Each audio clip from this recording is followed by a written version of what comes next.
For most, I'm sorry, I need to put my glasses on. That would be helpful. See, don't want to admit how old I am.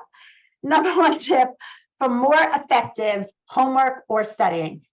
In this instance, we're going to combine homework and studying, even though when I talk about them, I actually talk about them very differently. But for this, I want the number one tip you feel a student really needs to be the most effective or the most productive in homework and studying. And here we're going to start with Keith. So, for sure, planning it out ahead of time and breaking it down into bite-sized chunks that they can handle. But I think it depends on the student too, right? Every student learns differently. Everybody does homework differently. Some can go 2 hours straight. Some need breaks. I think it's understanding how they operate, where they work the best, and then just planning it out ahead of time and having a plan. And if they follow the plan, they're going to be successful. So it sounds like for you, I just want to make sure that I am hearing you. It would be, because we talk a lot about this at Order Out of Chaos. So for all of you at home, these are trained coaches. I want you to know that, but then they kind of come to me and I love them and I'm holding on to them tight. And we talk a little bit about when I work with them on the Order Out of Chaos, like, I don't want to say way, because it doesn't mean they don't coach their way, but we are very big at honing in on your kids' best practices.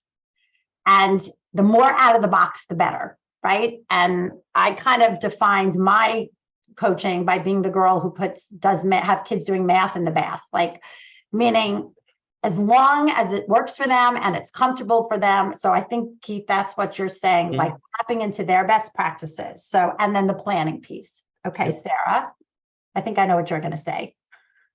Well, mine was very similar to Keith, so I'm going to give a different one. I think it's sometimes having a study buddy. So often it could be boring. So pairing up with someone, even getting on Zoom with someone, but so you're not alone. Yeah, I'll give that one. I like that one. Sharing the load. Yes. Because that is what it does. Okay, John, what's yours? Well, it was the same as Keith. So if we're getting to give a second one, I put down know thyself, like how you best operate. Okay. I think that fits very much in the frame of Order Out of Chaos. And then the other thing is, which I have indoctrinated myself from being now part of the Order Out of Chaos group, is write everything down.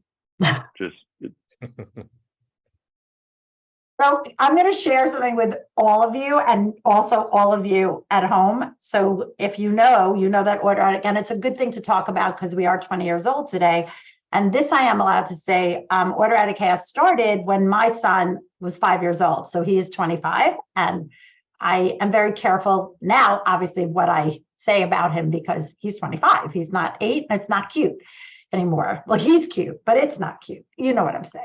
Anyway, he will say to this day, if people ask him, this is a 25-year-old, what is the one thing that is like ingrained in your head from living with your mother for 20 years? And there is a father, but I'm the one, obviously, who, kind of taught him all this. He will say writing things down. He's like, I do not know a world where I never wrote things down. He is my writer downer kid, like still uses a planner at the age of 25 because he said it's the only way. Now, I'm not here to sell planners, but John, I'm just kind of bringing your point home that the writing really does solidify it. So yay for that. All right. I love that. Okay.